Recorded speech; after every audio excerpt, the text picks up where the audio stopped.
From the east to the west, you've heard others, but now you've tuned into the best. This is a Prime Wave Media production.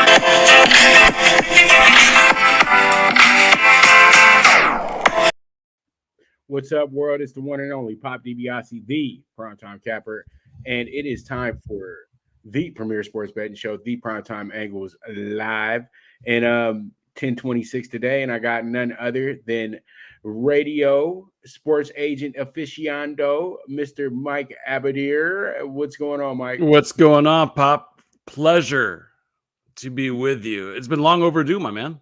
Yes, sir. Yes, sir. You know, Mike has just been, Mike has been up north and everything like that. He's still doing, I still do the show with him on Thursdays and everything like that. But, you know, my man's been real busy, so I got to make sure I can catch him when I can catch him. But I had to get him in today because it's World Series time. It's all that good stuff. We got college football. We got some NFL and everything to talk about.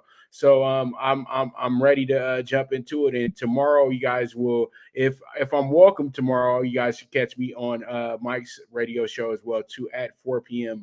Pacific time as well tomorrow, and he'll have some great topics to talk about as well too. So you guys make sure to tune in for that. Radio America and Voice America Radio. Voice America Radio. So sorry about that, but you it's guys a tongue twister, man.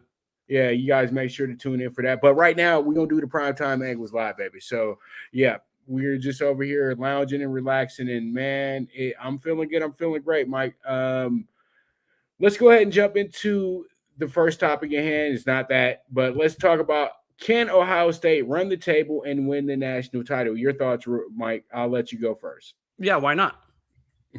Right? I mean, straight up, why not right now? I mean, it's kind of what ESPN and Fox Sports and everybody wanted, right? Which is a season where Ohio State and Michigan are legitimate title contenders. And they're both unbeaten right now. They're both 7-0.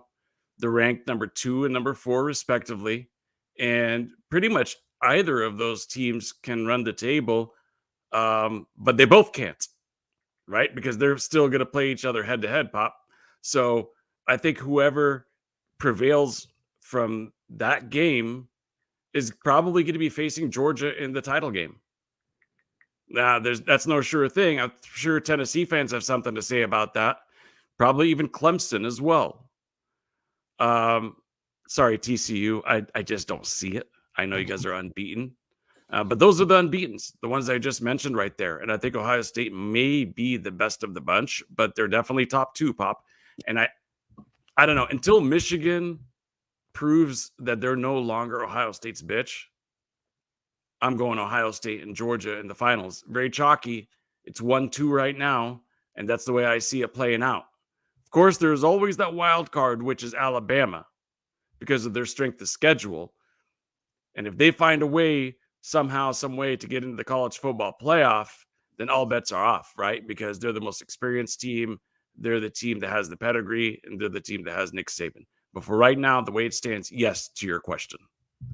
All right. Well, Ohio State is going into a very tough matchup on Saturday versus the Penn State Nittany Lions. But the game might not have the same hype to it because usually it's a whiteout game and it's in the evening in Happy Valley. This game is going to be at noon in Happy Valley. I haven't seen a noon Happy Valley Ohio State game in a long, long time. Yeah, I don't know why they did that, man. Right. I don't know. And I don't know why either. But that is Fox's big time slots, though. Fox loves to have that noon game, and that's their game. And ABC, it goes off the evening game. So I'm guessing that it's the TV rights of the game. So Fox owns the rights to the game. So that's why they're putting it on so early, because that's how they feeling. Just like I never really like the fact when you see a Ohio State Michigan game first thing in the morning, but that's the tradition of the game as well too.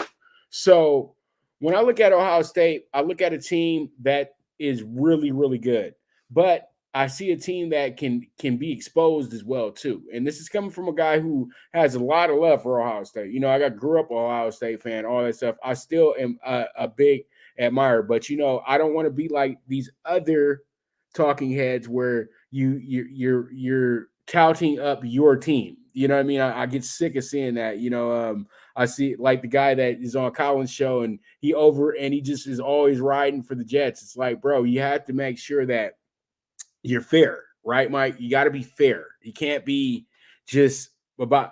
I'm not the Ohio State. You know, I'm not the Ohio State. This is not a Ohio State show. You know what I mean? This is us talking about Ohio State, and Ohio State has been, to me, Ohio State hasn't been challenged yet. Notre Dame was a good barometer. Notre Dame is not as bad as they look. Marshall is a pretty good team. Notre Dame was just trying to get to know this new coach. You know what I mean? The new coach is young. And that's what happens with young coaches sometimes is where they make certain mistakes. But Notre Dame did play Ohio State very, very well. And that's probably the only challenge that they've had all season. They went ahead and absolutely crushed Wisconsin, but Wisconsin's having a down year. And then the way that they beat down Michigan State, that was very, very like, whoa. You know what I mean? Because Michigan State always gives Ohio State some issues. But last week against Iowa, just incredible because Iowa was actually giving Ohio State a little bit of friction there to start off that game, Mike. You know what I mean? They at one point it was 16-10, and they had forced 4 field goals on that Ohio State team. And I was just like, well, you know, might be a tough game. Then Ohio State goes right out in the second half, and they went ahead and absolutely crushed those boys. They went ahead and shut them out 28-0, beat them 54-10. Iowa was seen as the best defense in the nation, not named Georgia. So that's a big moment for them right there. But the biggest part of that game was great defense, but Iowa doesn't have a great offense. So I think this week, if the defense is able to answer the call the same way they answered it last week, Ohio State should easily cruise into this Michigan game. This is the only bump in the road that they have before they get to Michigan. Okay, that after this, it's Northwestern, Indiana, and Maryland. So they literally are setting Ohio State up for an epic matchup with Michigan, who's now the number 4 team in the nation. And it's crazy that now the Big Ten and the SEC literally have became the landlords of the whole college football landscape, because Big Ten, SEC, they got all the big TV rights and everything like that, and they got the best teams in the nation playing in these conferences. So I like Ohio State to still run the table, but they still have some tests to pass, and we all know they get Michigan at Columbus for the revenge game, and we know Michigan hasn't won in Columbus in 20 years. I can say that off the top of my head that I know they haven't won there in 20 years. And I don't see them winning this year at all. But we can't say that because it's a different game. But Ohio State has went ahead and adjusted their staff as well too by going and getting themselves a brand new defensive coordinator as well. So I do like Ohio State to run the table and win the national title, but we'll have to see, Mike. We got 4 more games left to go. Let me give you one more stat that's really, really impressive. CJ Stroud has been so efficient and so good. 28 touchdowns, 4 INTs. He's on pace to exceed what he did last year, which is phenomenal. But the stat that I want to give you is between his quick release pop and the fantastic job his O-line has been doing through 7 games, he's only been sacked 5 times all year. Never sacked more than once in a game. Not a single time. You get that kind of protection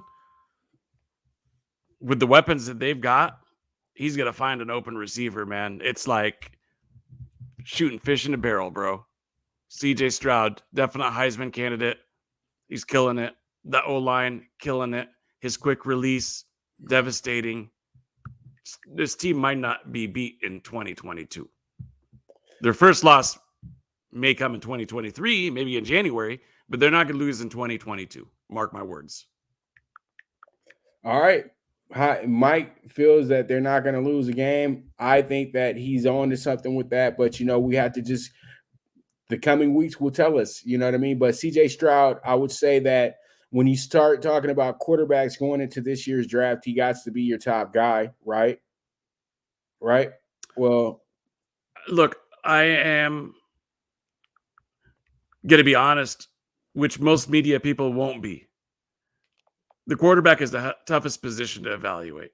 Let's face it. A vast majority of quarterbacks that are drafted fail. A vast majority of first-round quarterbacks fail. So who am I to grade out a quarterback when the scouts themselves can't even do it effectively, right? Look, it's a different brand of NFL, and I think he fits into it pretty well. He's a legit pocket passer. He's not one of those guys that's looking to scramble. Not at all. I think a lot of people assume that, right, Pop? A lot of people think, oh, black quarterback must be a scrambler. This guy's a pocket passer, man. This guy's like a Marino, Warren Moon, just classic drop back passer, man. He's not looking to run. And for that reason, he'd be my first quarterback taken off the board. Well, in this year's draft, to me, like I already said, I'm just going to end it with this. I don't see the elite dominant quarterback. And like you said, it's such a tough position to actually scout. And somebody told me the other day that they thought the kid from Tennessee was a sure thing. And I said to myself, yeah, you guys are going to base that off of the Alabama game, but that by far might be, I think that Alabama secondary has been getting torched all season as is.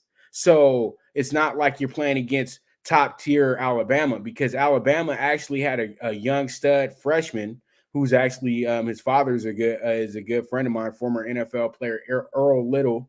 His son Earl Jr. actually broke his collarbone before the season started. He was their highest rated cornerback going into the season from Florida. So he's literally a red shirt this year. There were other injuries that occurred for Alabama, but Alabama's the next up man up is a next man up team. So there it is. So since we are talking about the SEC, let's jump into the SEC. Let's do it. Since we can leapfrog ourselves into it, you know what I mean? And so we talk about these two teams. Now, who will these two teams be? Georgia seems to be already locked in their spot, and I feel like Alabama has been kind of knocked out in a sense, because Tennessee loss is a way more. It's way bigger on paper than it seems, and they really are hoping that Tennessee does lose very soon.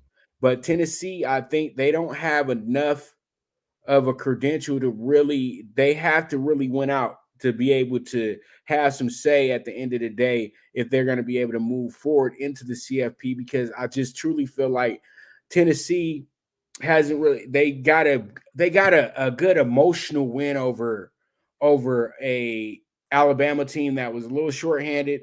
Their quarterback was coming off of an injury. He was playing a little timid that day as well too. But they really got scorched on the defensive end, because there were a lot of plays that just put them in a bad position at the end of the day.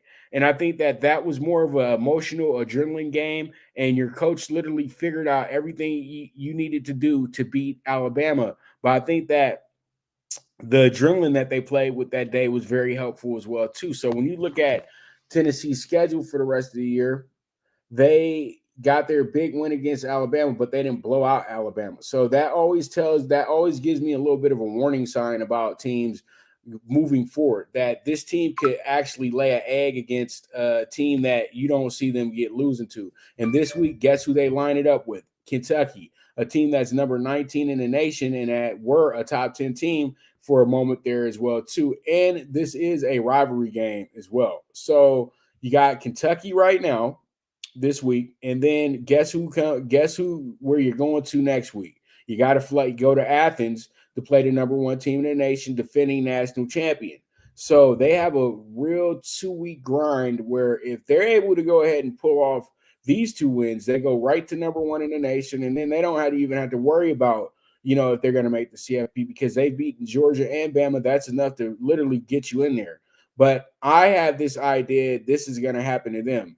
They're going to wind up losing this home game to Kentucky, then wind up losing this game to Georgia, to be honest with you. And then they got 3 more games left to go. They got Missouri, South Carolina, and Vanderbilt. So I don't believe in Tennessee being in the CFP at the end of the day.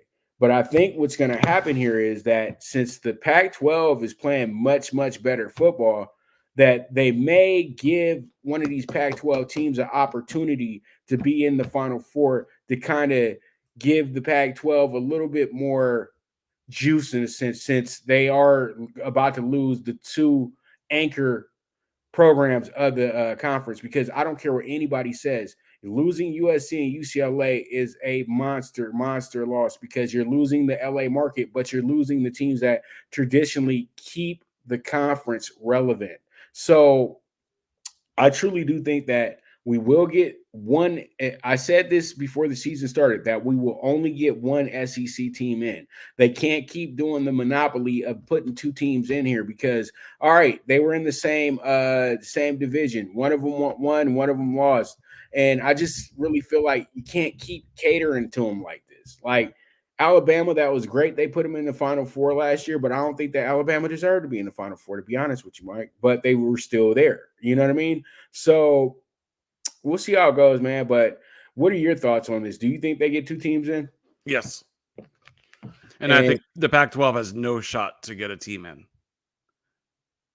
We can't. It's only 7 games into the season, and they don't have an unbeaten team in the whole conference. Right? Okay. So odds are they're going to keep beating up on each other and have 2 losses for each team. So I don't see the Pac-12 even factoring into this, unfortunately. Sorry to say, Pac-12. But in terms of the SEC, look, I kind of agree with you. I think that Georgia beats Tennessee. And ultimately, I think what happens is we'll have to see who plays in the SEC title game. Most likely, it's Georgia and Alabama. So what happens if Georgia beats Tennessee and then Alabama runs the table, and then they play against Georgia in the conference championship game, and Alabama wins by 1? I think both of them go to the college football playoff in a scenario like that. I'm gonna shock you a little bit, Mike. I think that Alabama's due for another loss, to be honest with you, because they haven't played LSU yet. LSU is probably playing their best ball of the season right now. And then you have you might have a sneaky situation here. Let's look at their schedule real quick. You might have a sneaky situation here because they got LSU, Ole Miss. Yeah, they got LSU, and then they have a gimme game, and then Auburn, their hated rival. Right, and then but I don't see Auburn doing anything to Bama this year. This is one of the Alabama teams where they're kind of off a little bit this year. You know, I mean, not Alabama teams, I mean Auburn teams where they're a little off this year. Yeah, I knew what you meant. So, these 2 I'm games, not worried about Ole Miss. I think you're right about LSU, though. They're really peaking right now. They're the team that could knock them off for sure. Right, because you got to go to the Bayou for this one, and then you got to go to Oxford the next week. These are 2 back-to-back road games, but this will be a good. This is probably the toughest I've seen for the Bama in years, because they had to really scrape it out against Texas A&M, who was a top 5 team earlier this year. Then they had to go ahead and get a good win over in Arkansas as well, too. But then, they lose to Tennessee after 2 real draining games. And then you get Mississippi State last week, and they dominated them. And so this week they got the week off. So they're going to get a little bit of a breather. But we'll see how it goes. I think that LSU has a monster shot in this spot. It's always a tough game for Bama when they play LSU. And I think just whenever Ole Miss is on the schedule, knowing Lane Kiffin was their offensive coordinator, that's always going to loom a danger as well, too. So that I really do feel like we could talk about this all day, but we don't have all day. So we're going to go ahead and move on to some NFL talk real quick. Let's do it. Because I know Mike is chomping at the bit for the World Series, so we'll get to that in a second. But let's go ahead and jump into some NFL football. I just wanted to get Mike's thoughts real quick. We talked about the Giants yesterday. How you feeling about the Giants? Do you think they're hype or legit? Hype. Hype. Explain hype. First, I'm happy to see that Barkley is back to being Saquon Barkley, because we missed that for the last 3 years or whatever. So he's rounded into his old form, and I think he's really carrying this team. I think that Daniel Jones is an adequate quarterback when he's put in good situations, but the reality of it is this: their offense doesn't scare anybody. Daniel Jones doesn't scare anybody. The receivers are average at best. Yeah, I'm not buying into the New York Giants. And look at their wins. It's nice to get wins, but an ugly win is an ugly win, right? But they beat Tennessee by 1. They beat Carolina by a field goal. They beat the Bears by a touchdown and an extra and a 2-point conversion. They beat Green Bay by 5 in neutral field. They beat Baltimore by 4. Jacksonville, they escaped with a 6-point win. All of these games are 1-score games. Every single win. But they're on the winning side, right? But their only tough matchup really was Dallas, and they lost. So now we look at the second half of the schedule, Pop. They got Dallas again. They got Philadelphia twice. They got Minnesota. They got Washington, a hated rival, twice. I think they could lose 5 or 6 more times still. Legit can. I think their record at the end of the year isn't going to look as pretty as in the first half of the year. Let's put it to you that way. Well, that's why you want to make sure that you get your big runs in the second half of the year and not the first half of the year, because this is when everybody starts paying attention. This is when it gets really tough. And I think that the Giants are in for a rude awakening Sunday against the Seahawks, because they keep, like you just said, Mike, they keep playing close games, and only one game they had the lead in the whole game. Majority of these games, they had to come back. But they fought hard enough. They played hard enough to go ahead and win those games. But one thing I will say right now, I don't care what anybody says, Saquon Barkley is the midseason MVP at this point, because the way he's playing the game and going about it is single-handedly helping this team win these games, because Daniel Jones is a good option as a running quarterback. I know that's not what they really want him doing, but at the end of the day, though, he's doing it, and he's doing good work with it. But I think that this should be I think I made so we got a Georgia fan. There goes our Tennessee fan. Hey, Kentucky, there are no promises for Tennessee, Mike, but let's stay on the topic. I got Saquon Barkley midseason MVP. I think that his leadership and his just the way he's playing ball, the whole team gets inspired by that. Last time I saw somebody kind of had that aura over his team, it was Kobe Bryant, when it was, Kobe in his prime at his best, where, guys just go in there and they perform, and then guys pick it up. They know that this guy's trying to win, so let's go ahead and win with him. And I think the Giants' attitude has switched, 180 degrees from the team that we knew before, Mike, to be honest with you. This team had a quitter's mentality, but now since they got Brian DeBall, he doesn't let this team quit on themselves. He'll go ride the quarterback when he needs to. And I think that the best definition of what this team was about was in the opening game. They were really I thought that was the surest win of the week with the Tennessee. And it really was built up like that in the first half. Then we got to the second half, and they totally shut that team down. 21-7 in the second half. And then the ball really went ahead and got everybody's attention when he said, you know what, I'm going to go for 2 because I'm going to win the game right now. And he hands the ball off to his best player, and he goes and gets the job done. And that's exactly what the NFL had been missing for a long time. these coaches keep overthinking, but Brian DeBall has just brought back the aura of the Bill Parcells of the worlds, the great game managers. You know what I mean? The guys that, because we're back to basics in the NFL. This is not the run and gun league that it's been the last decade. Defenders have caught up, defensive minds have caught up with the offense is running. And so that's why you're getting lower scoring and closer games, because now we're not going to allow you to run 5 receivers out here, and we're going to still go ahead and, run these basic defenses with how basic positions are. So I think the Giants are a real throwback team of, what the football is really all about. And that's why they're having a lot of success. But this team is very limited at the same time, too, Mike, just like you were saying. And I would say that it is more hype than anything, because when you look at that last 5 weeks that I talked about on NFL Bet Exchange yesterday, this team has 5 straight games against the division, or 4 or 5. They got a lot of games, and they're all late in the year.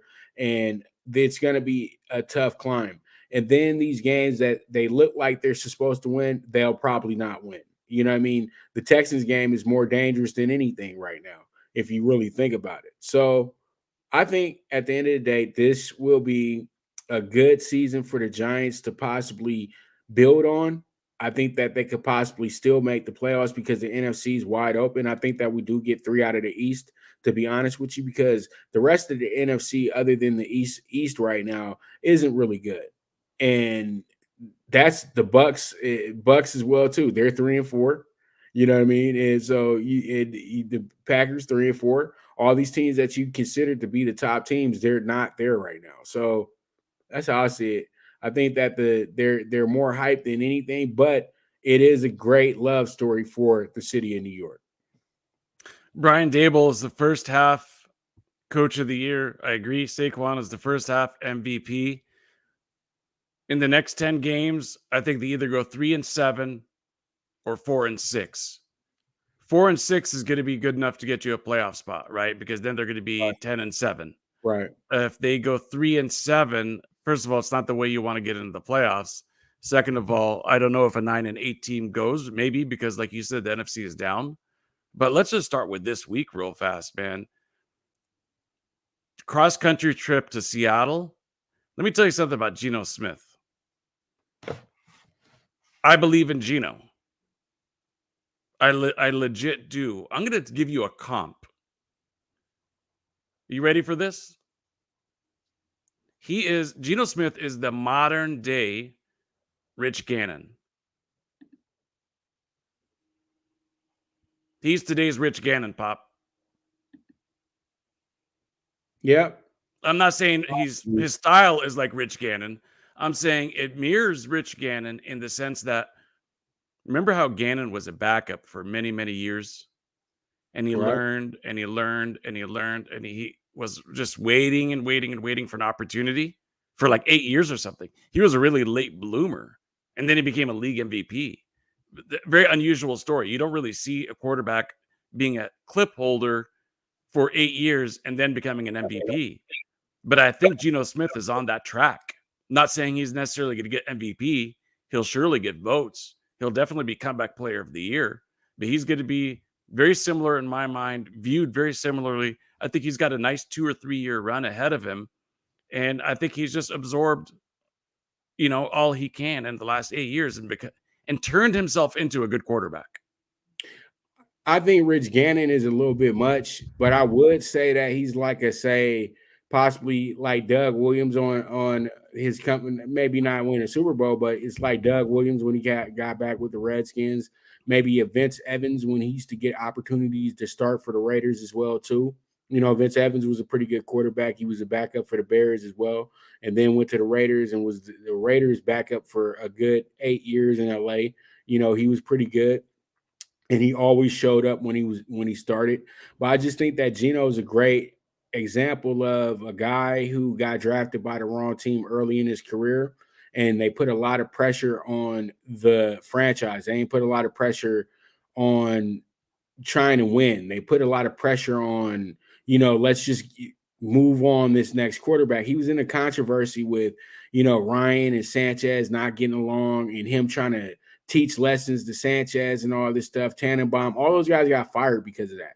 And it really ruined Geno as well, too. It made Geno look like he was an absolute flop when he wasn't. He didn't have any talent around him to help. And then he goes to the Giants, and they're not better, but you do learn some things from Eli Manning. I think by him getting to the Seattle Seahawks and the Seahawks having the confidence in him, that's what led to him being the quarterback he is today, because Pete Carroll just knows how to coach. And I think that he found exactly what works for Geno Smith. And then when you get Geno Smith, Tyler Lockett, and DK Metcalf, two of the premier receivers in the league, you can see that Russell Wilson's missing those guys desperately right now. Absolutely. He's missing them big time right now. But at the end of the day, he wanted more money. They didn't want to pay him more money. And, Geno's taking advantage of having a great receiver core, then having a great run game. At the end of the day, Seattle's just playing great team ball, and he's just a part of he's a piece of the engine that's making it go. And that's how I feel about the how I feel about the Seahawks this season going in. That's why I think that the Giants are in a lot of trouble come Sunday when they play that game. Agreed. All right, so I did want to get into the World Series, but I want to take a quick break because we're at the 30-minute mark. So you guys stay tight. We'll be right back. And when we do get back, we will be talking World Series, and we'll be talking NBA tonight as well, too. And then we'll be talking some tickets as well, too. So you guys stay tuned. This is the Premier Sports Betting Show, the PrimeTime Angles Live, with your hosts, Pop DiBiase, the PrimeTime Capper, and Mr. Mike Abadir. Now you and your friends can compete in the sport of kings and win big with Stable Duel. Get the app, pick your horses, and get in on the thrill of horse racing with daily games competing against other players. Bring home the glory and the cash, and move up the annual leaderboard while you leave your competition in the dust. Get in the game with Stable Duel. Play, race, win. Good News Only Racing Club, led by the legendary Doug O'Neill, the trainer of 2 Kentucky Derby winners and I'll Have Another and Nyquist. Also trained 2-time Breeders' Cup champ Golden Sense, who are just a part of a long list of thoroughbred champions trained by Doug O'Neill. The Good News Only Racing Club has a young core of horses to look out for in Dennis's Celery, Irish Heatwave, and Notre Dame, just to name a few. Win the day every day with the Good News Only Racing Club, a proud sponsor of the NFL Bet Exchange. All right, we're back with the PrimeTime Angles Live with the one and only Pop DiBiase, the PrimeTime Capper, and Mike Abadir. Okay, so pretty much let's go ahead and jump into the World Series. Mike, who wins and why? Houston Astros win because they're the best team in baseball. And we're not giving the Phillies no opportunity in this. They'll win 2 games. I think Houston Astros take this 4-2. Phillies have the hot hand right now. They're playing loose. They have a great clubhouse. They're getting good starting pitching. Their 2 weaknesses, which is their defense, their fielding, and their bullpen, have really risen to the occasion, and they've maybe plugged those holes a little bit. But the thing is, Houston is just superior. They've got a better lineup. They got better hitters overall. They don't rely on the home run. They're a line drive hitting team with power, whereas the Phillies are more like the Yankees, where they're kind of reliant on that Schwarber home run, that Bryce Harper home run, etc. Houston, top of the lineup, has, playmakers, table setters, and all the way through, they got guys who can deliver. Even like Christian Vasquez at the bottom, he's got experience in World Series with the Red Sox, and everything in between. Pena, probably one of the more underrated players in the league. And ultimately, Dusty Baker. This guy is the most underrated manager in all of pro sports.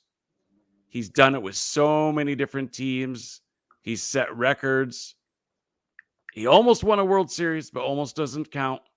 This is going to be the year that he gets his championship ring, Pop. Well, it makes a lot of sense because Houston's not going to really be challenged. And I don't care what anybody says. The Dodgers just started slumping at the wrong time, but that was the only team that possibly that had a chance against the Astros in the National League when we look at it now, okay? And the Dodgers got upended, so it is what it is. Move on. But then a lot of people had this idea that the Padres were now the next team up, and they literally forgot that the Phillies went and they were the big spender the year before. The Padres were. They went and spent a lot of money to go get Bryce Harper, and then they spent a lot of money to go get Realmuto, and then they got a lot of hitters. You know what I mean? And so this was kind of destined because you had the Phillies really as the favorite to win the East, but they kind of got off to a bad start, and by them playing literally in the toughest division in baseball, other than the AL East, I think that was helped their grind to the championship. You know what I mean? The NL wound up being a very, very funny situation because the teams that barely made it in were the teams that were playing in the championship series. And it just is kind of like a tradition of how it's been in the National League. Whoever comes in as the hottest team, and the Phillies came in as the hottest team in the playoffs, you know what I mean, over the last month of the season. And that's what I always tell people. When you come in streaking, it's tough to beat you. But at the end of the day, the Astros have the ultimate lineup, and it's just very difficult to beat this team. They're winning at all angles right now. They're winning with their pitching, they're winning with their hitting, and if they get down in a game, they don't get to besides themselves. They just get back in the game. All I gotta say is that Seattle game, I know Mariners fans are still sitting here befuddled that they lost that game. To be honest with you, they were up 6-2 at one point in that game, and they wind up losing the game 7-6 on a walk-off home run. That's just that will irk me for the end of time. But they're saying that, pretty much that they feel the Astros might have came in here and haven't been challenged yet. So now there's a lot of people that ready to go ahead and bet it big on the Phillies that are they're plus 165. I'm with you, Mike. I just don't see the Phillies beating the Astros. I hate to be like that. I want to see a great series, but I just think that it's going to be very formful, to be honest with you. And I'll go ahead and I'll share my World Series bets with you guys when we get to talking tickets. But I truly do think that this World Series is going to be very formful, as we like to say at the track. It's going to go. It's not like the Phillies aren't going to win any games in the series. It's just going to go according to a plan, in my opinion. And I know that they need to do more than 4 games here, Mike. We both know this. We both know this, brother, because that was an absolute travesty. Championship series did not go further than a week. You know what I mean? And that's something that, they were banking on to have some more time with. Now we have to wait a whole week before the World Series. So it is what it is at the end of the day. But I do love the Astros going into this World Series. Do you have any final thoughts here before we move on to the NBA, Mike? If the Astros win the World Series, a record will be set in the history of legal sports wagering in the United States. A record payoff, $75 million to Mattress Mac. If the Astros win the World Series, he's going to get the largest payout in legal sports betting history, $75 million. All right, so let's just be honest. The Phillies won. Hey, man, Mattress Mac hits a lot of his big tickets. They lose, bro. What's that? Every time he's done this now, the team loses. He's won some big tickets too, though. And remember, he can't lose because of 2 reasons. Number 1, he gets insurance on the other side. And number 2, he gets the advertisement and does like a mattress giveaway. He hedges himself really, really well. I think he's going to get the 75 mil. People make this not fun because he's already rich, man. Like, why do you need to be richer? That's my question. Yeah, but that's like Floyd Mayweather. Why is Floyd Mayweather flaunting like his $100,000 bet? Like, what's that to him? That's different. That's different, man. Dude, why? you're already super. He's already super rich as is. He's not. He's not taking it interest in it like we are. He's just over here trying to get $75 million so he can throw some more money into some more stores and things like that. Man, he ain't in it for it like how I am. You know what I mean? I love this game. You know what I mean? Yeah, I got 75. Yeah, but he's good for horse racing, so he'll throw down a little bit into the racing world too. That's a horse racing thing, man. I feel like you don't want to keep making people be impulsive, Mike. That's what I keep trying to say is like people don't have those type of funds. And then I saw somebody the other day said, "How can you help me get a $3 million ticket?" I said, "Well, you're gonna have to put up $10,000 or something like that for me to get you a $3 million ticket." But why would you want to do all that? You know what I mean? Like, it's not. It's just it's fun, but I'm just doing a little hating. You know what I mean? Because Mattress Mac just always is. He's a mush, Mike. I don't care. He's a mush. That's what that's what they do. You know what I mean? You put all the big money on one side, and then it winds up not working out. They do the same. Yeah, but the real question is, why does it bother you? How does it impact you in your life? It doesn't. It doesn't. It doesn't. I'm all for it, man. I'm not a hater about it. If he wins it, I'm rooting for him. I hope he gets that record payoff.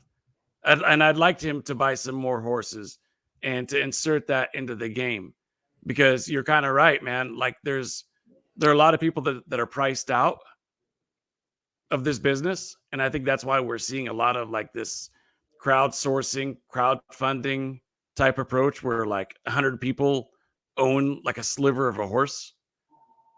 It's smart. It's the way to get people into it. But you also have to have some rich owners. And you and I were texting about that last night. You got to have those rich owners for the game. Right. But horse racing is a pastime sport, man. What you call it? You know, I love it, Mike, but it's not long for this world, to be honest with you. But we'll enjoy it while we can. Yes, we will. We'll enjoy it while we can. Let's move on. Let's talk NBA. We're 40 minutes in. Trying to make sure we're at an hour. So the state of the Lakers looking to get win number 1 in Denver tonight versus the Nuggets. And well, tonight you don't have Westbrook in the game, so he won't be anybody's issue tonight. Also, you'll have LeBron here. Hopefully he plays some defense when he needs to play some defense. Let me tell you guys something. You guys were so quick to just eat alive Westbrook about every single game the Lakers have lost this year. But I looked at the game yesterday, and I looked at the final 2 minutes of the game. That loss was not on Westbrook. That loss was on the total. It was on everybody who was on the court trying to play some defense. And I'm going to tell you like this, that go-ahead bucket by the Blazers was on LeBron. LeBron played some of the worst defense legends are supposed to play, right? He literally let the guy go right past him to get a bucket with 3 seconds left to go in the game. Okay, LeBron, just keep it real. I'm 38. You're about to be 38. Can you just be like, I'm a little old now? Everybody why do you want to just always sacrifice the defense for more offense at a point where you know you need to play defense? And that's where people have their gripes at with LeBron when it comes to who's the best ever. Because Jordan's not going to let somebody just get past him like that. Kobe's not going to just let somebody get past him like that. And it wasn't even an all-star, Mike. It was Jeremy Grant. You know, I love NBA guys. I know they all can hoop. I know they're really good. But Jeremy Grant is just a hooper in the league. And when he gets past you like that, maybe you might need to recollect what the real problem is. You're not playing crucial in the right situations. And the Lakers got real lackadaisical. They got real cute because they had a nice little lead there at the end. But I'm truly telling you, this team is not as bad as they look. It's just that fans have this obsession with getting rid of Westbrook because they get to hear your boy Skip Bayless and Shannon Sharp and Chris Broussard and Stephen A. Smith and all these guys just run their mouths about how bad it is with Russ there. And that just means that possibly somebody in the Lakers locker room is leaking out a little bit too much information to the media, or leaking out, or just talk. But I don't think that that's happening either. I think that they just have a campaign to just get Russell Westbrook off the Lakers, because they know once they get it, they'll probably be one of the better teams in the NBA. They'll probably be able to have a big three that's going to be really good, but you had to give it time. And I think, though, as well, they don't have a good coach, and they can say what they want, but I don't like the way he's setting up the lineup. I don't like the way that they picked this team. I think that at the end of the day, Pelinka is to blame, but it's a team thing. Everybody has to be accountable for what's going on with the Lakers right now. And I think it starts with the head coach. And I think the head coach needs to put a proper lineup in there. He's going 3 guards for no reason. Like, Pat Beverly needs to come off the bench. Okay. Pat Beverly is not a starter. All right. Why is he starting? Why are you guys putting so much on Pat Beverly, like as if he's an all-star? Pat Beverly was good a few years ago. Now he's just a gnat that runs up and down the court. You know what I mean? And then Lonnie Walker, nothing wrong with that guy. Great player.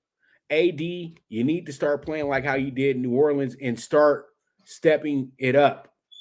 Ramp it up a little bit, because LeBron's 38, 37, and he's really trying to be on some Magic Johnson right now. He's just trying to go ahead and lead the team a little bit. And y'all keep putting the same pressure that you've been putting on LeBron since he was a rookie in the NBA. The man is old. He's still killing it, but this is just risking more injury to LeBron. LeBron's not unbreakable anymore. You know what I mean? He's at the point now where he's going to get hurt. It doesn't matter. You're going to have the nooks and crannies and little things that bother you. You know what I mean? And I just get scared every day that we're waiting on the torn ACL or the torn Achilles, because LeBron goes that hard. But he only goes hard at one end, and that's the offensive end. So that means that if you don't want to go full throttle on the defensive end, that means other guys got to step it up on the defensive end, and they're not doing that. And then when I look at that bench, I say to myself, what is the reason of having Matt Ryan? You said the guy used to do DoorDash, and he's supposed to be a good three-point shooter. No, he's a waste of time, because there's plenty of guys out there that are much better and have NBA experience that can help your team. And then you look over at guys like Troy Brown. Who are you? Nobody. It's just they don't have anything. And the Lakers still were close in all these games. That's what cracks me up the most. But Russ is not the Lakers' biggest issue. The Lakers' biggest issue is being accountable as a team and whole. And that's my 2 cents on what's going on with them. I mean, you summed it up pretty well, man. All I'll say is this. They better get used to looking up in the Pacific Division, because right now they're sitting there with the Sacramento Kings, and I don't see any way in the world that they climb above the Clippers, the Warriors, and the Suns. So they're staring square at a 4th or 5th place finish in that Pacific Division. It ain't going to get better than that. Does it ruin or tarnish LeBron's legacy? I don't think so. I think he'll be remembered for the legend that he is. But this group, they're not going to win together. The only way LeBron wins another title now is if he leaves the Lakers and goes to a team that's like one player away, like the Celtics or something, or the Suns. But he ain't going to do that. No, LeBron needs to stay here, because he ain't going to do that. He ruined the Lakers. Don't do him any favors. You're going to sit here and suffer with this too. Yeah. No, so you don't get to go chase championships, buddy. I agree with you. But we know that he likes to do that kind of stuff. Ultimately, though, LeBron retires with the same amount of rings that he's got right now. He ain't going to win anymore. Yep. He could have walked off. He could have left it. If I was LeBron, I'm gonna be dead honest with you. I'd have wrapped it up 2016. If he would have wrapped it up 2016 right after they came back from 3-1, I swear everybody would have been, oh my goodness. You know what I mean? Everybody would have been like, oh, he's a god. Or at least after the bubble season. Right. No, he should just left after 2016. It would have been way more legendary. You know what I mean? Like, that's it. I did it. But he's chasing things. But let me talk about the game real quick. The Lakers tonight going against a Denver team that kind of plays down to the competition.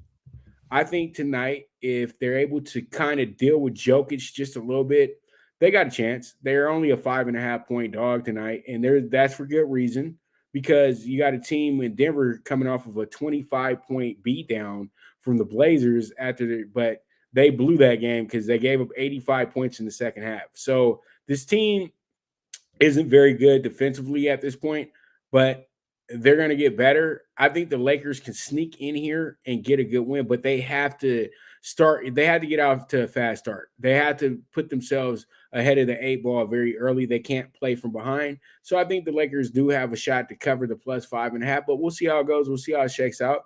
And I know that I'll have a whole bunch of good tweets going on as I watch the game tonight. I hear you. I know where Mike's going. He's going to take Denver tonight. So, we don't have to go too much further into it. He looks like he has that I'm playing Denver, it don't matter what you're talking about. I wouldn't put any real money on this. Put it that way. Okay, play especially time. Early in the season. I don't like early wagering on the NBA because I want to get my footing, see who are these teams, what they're all about. How are they after back-to-backs? How are they on the road? How are they at home? Do they know how to stick a fork in it? That type of thing. So I don't know that yet. I don't know if Denver blows out teams or if they, kind of play down to the competition, like you said. So that 5-point line is tricky. I guess if I were to have to give an edge, I'll give it to the home team, Pop. All right. So we'll see how it goes, Mike. It should be good tonight. So there it is. So pretty much let's go ahead and move on to some NBA games tonight. And up first is the good news only game of the day. Shout out to our friend Doug O'Neill, proud sponsor of this show and of the NFL Bet Exchange. So we have the Nets coming here 1-2 tonight. We got the Bucks 2-0. Bucks are a 3.5-point favorite, and there's an over under a 231.5 in this spot.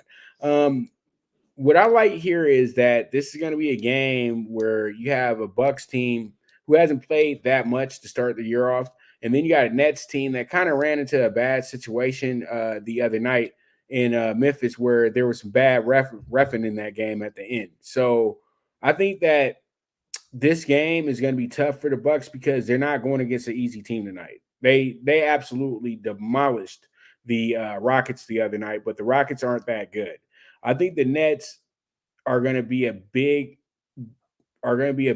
play against tonight. I think a lot of people are going to be very comfortable with the Bucks tonight, overspending on them. And I think what happens here is the Nets are going to make them work for this one tonight. So that 3.5 right there is a good number if you want to go ahead and take the spread tonight. Now, the Nets winning, that's going to be something different. I think it's possible that they win, but taking the spread could be a good play for you. But I think defense is going to be at a premium tonight. I like the scoreboard more than anything.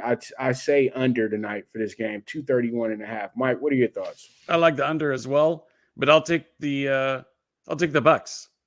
It's the best defense going up against the worst defense. Bucks are at home. Give me the home team, brother. I think they stick their foot up the Nets' ass. And that's Mike Abadir for you right there. So there it is. Let's move on to our next game, and that's going to be the Sixers and I'm skipping ahead. Let's go ahead and go to the Pistons and the Hawks. This game is going to be in Detroit as well too. So this one should be fun.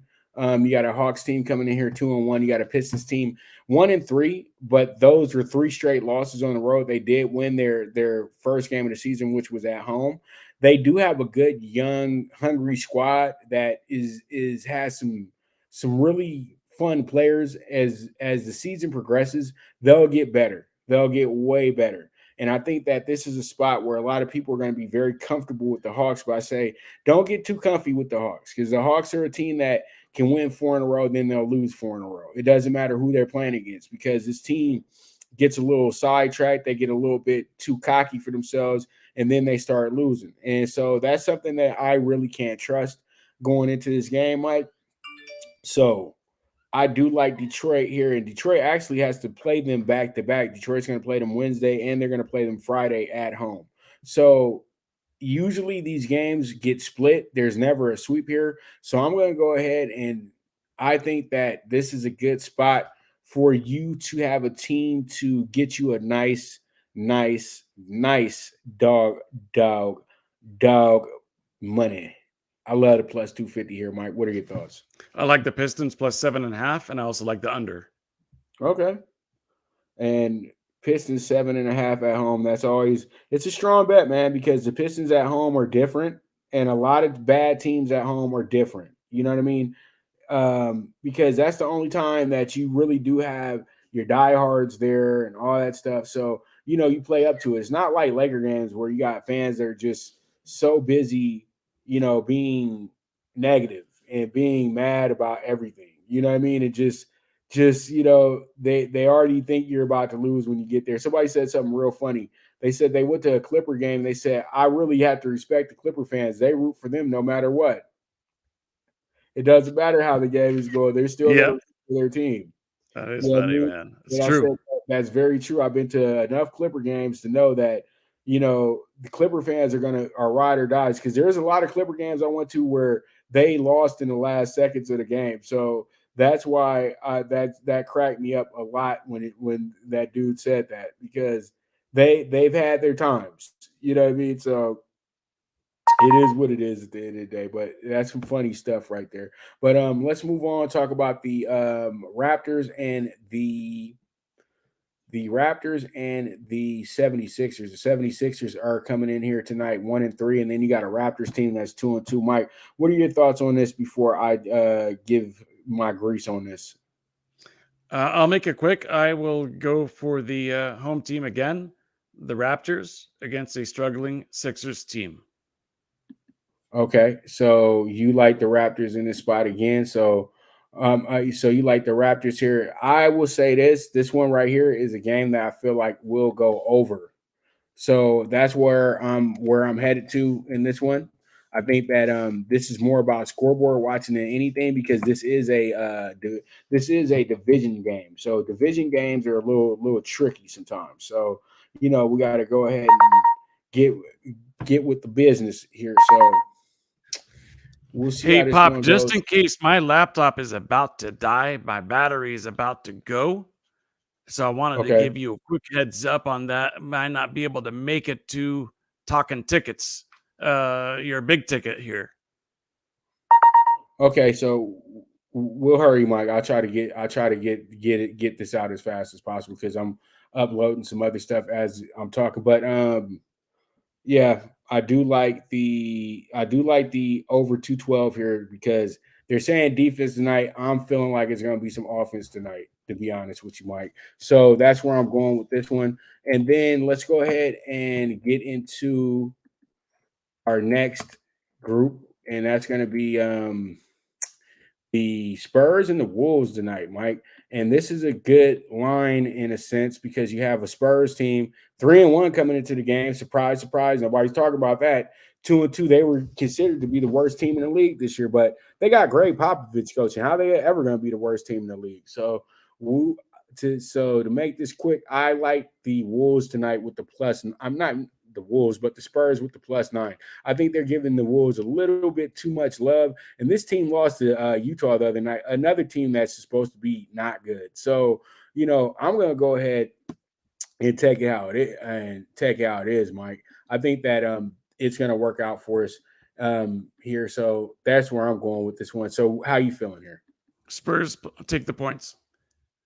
Spurs take the points. All right. So Mike likes the Spurs tonight too. So That's where we're going with that one. So let's move on to our next game. That's our final game. It's going to be the Rockets and the Jazz. The Rockets and the Jazz should be a fun matchup. You got a Jazz team, like I said before, 3-1. You got a Rockets team 1-3. But the Rockets did beat them the other night as well too. I think what happens here, though, we got ourselves dude, we're in Salt Lake City. So I'm going to go ahead and take the 8 here because that's what it's moved up to.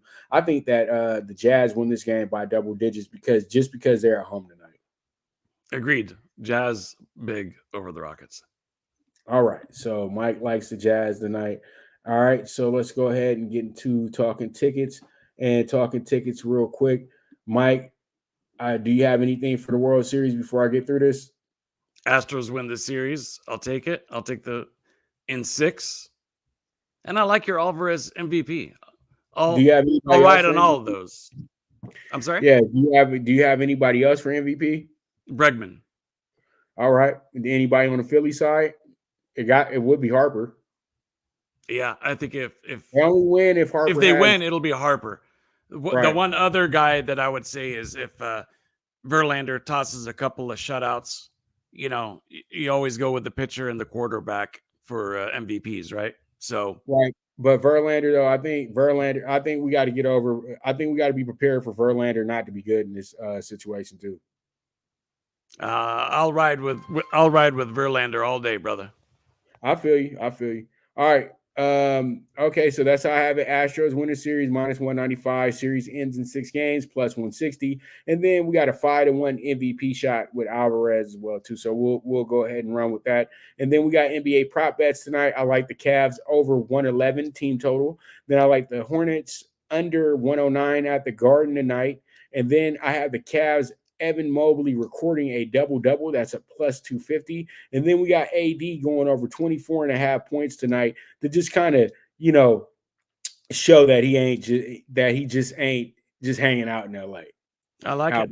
All Good right, stuff, man. Good prop bets. I like it. And then we end with this. Oh, man.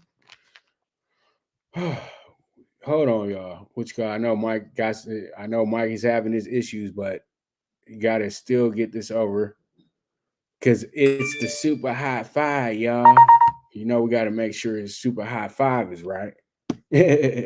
So, but pretty much I gave it to you guys in a sense. What's up, Mike? Go ahead. What's up, Mike? Oh, lost the mic. We lost Mike. Looks like we were about to lose Mike. And we have. All right, so let me wrap this up real quick, and we have ourselves the NBA Super High 5, 45-1, under 231.5 with the Nets and the Bucks tonight. Pistons, once again, our dog of the day, +250. Then we have the over 212 with the 76ers and the Raptors.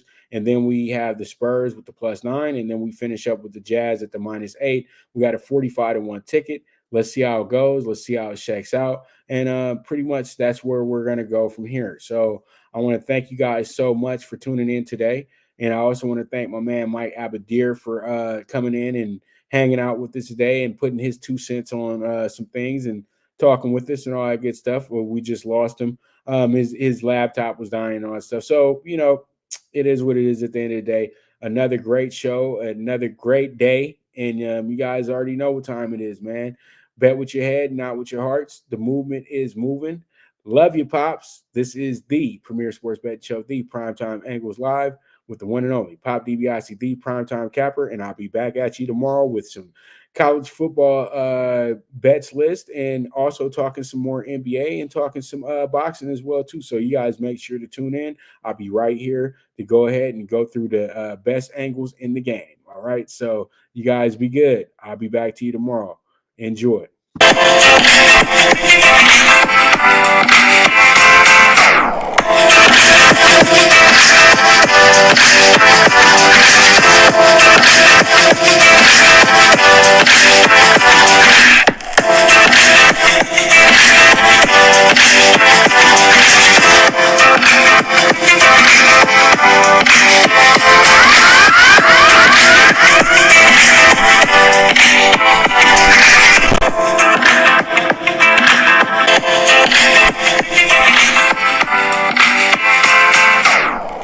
From the East and the West, you've heard others, but now you've tuned into the best. This is a Prime Wave Media production.